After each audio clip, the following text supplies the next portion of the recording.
आज गणेश चतुर्थी की गणेश जी को वंदना करते हुए नोएडा में ये जो काव्य गोष्ठी कह लीजिए या हम लिखने वालों के एक जमघट कह लीजिए, उसमें स्वागत है सुरेंद्र सिंघल जी का, सरिता शर्मा जी का, कमलेश भट्ट कमल जी का, और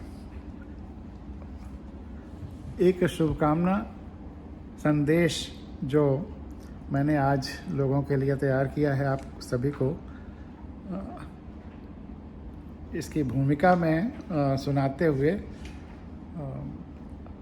फिर आग्रह करूंगा, अनुरोध करूंगा आप श्रेष्ठतम देश के साहित्यकारों से, और सुरेंद्र सिंघल तो साहब मुझे हिंदुस्तान के सबसे बड़े गज़लकार लगते हैं, तो उनसे आग्रह करूंगा। तो आप सभी को गणेश चतुर्थी के मंगल कामनाएं देते हुए यह पावन अवसर आप तथा आपके समस्त परिवार के जीवन में सुख, शांति, सौभाग्य और आरोग्य लेकर आए। गणेश जी के संदर्भ में मैं दो बातें और एक अनुभव कहना चाहूँगा। सरिता जी, एक कलश मिट्टी, एक कलश पानी। जब भी हम नदी के पास जाएं कांवर की यात्रा लेकर के या जो भी, 2013 में कानपुर में गंगा तट से इस कांवर यात्रा यज्ञ की शुरुआत हम लोगों ने की थी। पूरे शहर में चर्चा और धूम मच गई थी। लोग मुझे दिल से प्यार करने लगे और जुड़ने लगे थे। अगली ही गणेश चतुर्थी के पहले शहर के तमाम लोग मेरे पास आए और कहा कि मोती झील पार्क में करीब 500 गणेश की मूर्तियां तैयार हैं। आप चलकर पूजा अर्चना कर हरी झंडी दिखाएं तो वे मूर्तियां अपनी अपनी जगहों पर जाकर स्थापित हों। क्योंकि मैं सीनियर मोस्ट ऑफिसर था तो लोग, मैं वहाँ चीफ कमिश्नर था, तो लोग और थोड़ा उस लिहाज से भी आए होंगे। मैंने कहा मेरी एक शर्त है, आप लोग मुझसे वादा करें कि इसमें से कोई भी मूर्ति गंगा या किसी नदी में विसर्जित नहीं की जाए, तभी मैं चलूँगा। उनमें से एक सज्जन सहसा तमतमाते हुए बोल उठे, पांडे जी आप मुसलमान लगते हैं। मैंने कहा कि गंगा को बचाने के लिए लोग मुझे मुसलमान या किसी भी धर्म का मान लें या कहने लगें तो स्वीकार्य है, क्योंकि गंगा सारे धर्मों से ऊपर है, जीवन दायिनी है।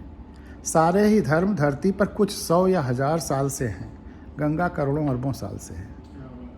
और भगवान गणेश के पिताजी भगवान शिव ने गंगा जी को ही सिर पर धारण किया हुआ है। भगवान गणेश भी दुखी होते होंगे अपनी मूर्तियों को नदियों समुद्रों में विसर्जित होता देखकर।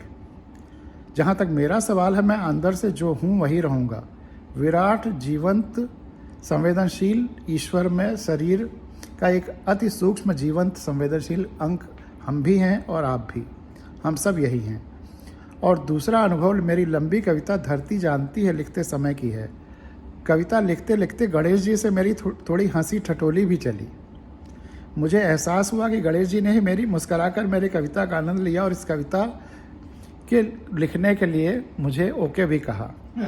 कविता के कुछ अंश ही आपके सामने रख रहा हूँ, 2-3 पैराग्राफ। धरती जानती है, जो कविता, धरती वह सब भी जानती है जो हम नहीं जानते। युगों युगों से तपी है यह धरती, लगातार तपस्यारत है, तप रही है। किसी भी संत, महात्मा, ऋषि, महर्षि, फकीर, तीर्थंकर, बोधिसत्व, अवतार, पैगंबर या मसीहा से अधिक तपी है धरती, और अभी तक अंतर्धान भी नहीं हुई है। शायद असली अवतार, पैगंबर या मसीहा धरती ही है। वैसे भी सभी अवतारों, पैगंबरों और मसीहाओं के प्रकाश पुंजों का संलयन ही हो गया है धरती के विराट आभा मंडल में। धरती मनुष्य और जीवों के साथ साथ राज्यों की भी माँ है, धर्मों की भी, व्यवस्थाओं की भी, सभ्यताओं की भी और अवतारों, पैगंबरों की भी। धरती पर रहने वाले सारे मनुष्य, जीव जंतु और वनस्पतियों से धरती का एक ही रिश्ता है, जबकि अलग अलग देवताओं, अवतारों, पैगंबरों, मसीहाओं से रिश्ते हैं अलग अलग। अतः धरती को पूजना, पवित्रतम मानना धरती के प्रति उस सार्वभौमिक रिश्ते का सम्मान होगा। लोग गणेश जी की तर्ज पर माता पिता गुरु का ध्यान कर लेते हैं, परिवार का ध्यान कर लेते हैं, परिक्रमा कर लेते हैं और सोचते हैं कि पूरी धरती की परिक्रमा हो गई। याद करिए खडानंद का और गणेश का। प्रश्न कुछ था कि धरती की परिक्रमा करके कौन आएगा, और उत्तर कुछ और दे दिया गया। माता पिता की परिक्रमा कर ली गई और प्रश्न पूछने के बाद में उसका अर्थ बताया जाता है कि माता पिता बराबर धरती। ये पहले बता देते ना प्रश्न के साथ साथ। परीक्षा हो जाने के बाद प्रश्न का अर्थ ही बदलकर परीक्षा फल कुछ और दे दिया गया।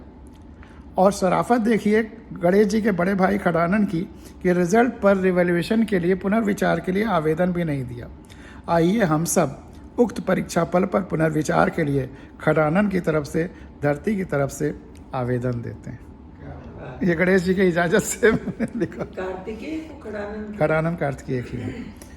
दक्षिण भारत में कार्तिकेय की बहुत ज़्यादा पूजा और इज्जत है। कार्तिकेय की ही होती है, गणेश जी की नहीं। और अंत में पुनः गणेश चतुर्थी की अनंत मंगल कामनाओं, शुभकामनाओं, बधाइयों सहित ये आज सुबह का आपका मैसेज, ये आज सुबह का मैसेज यही था। और अब पढ़ा था मैं आग्रह करूं किससे, सबसे पहले कमलेश भट्ट कमल जी से, कि वो आए और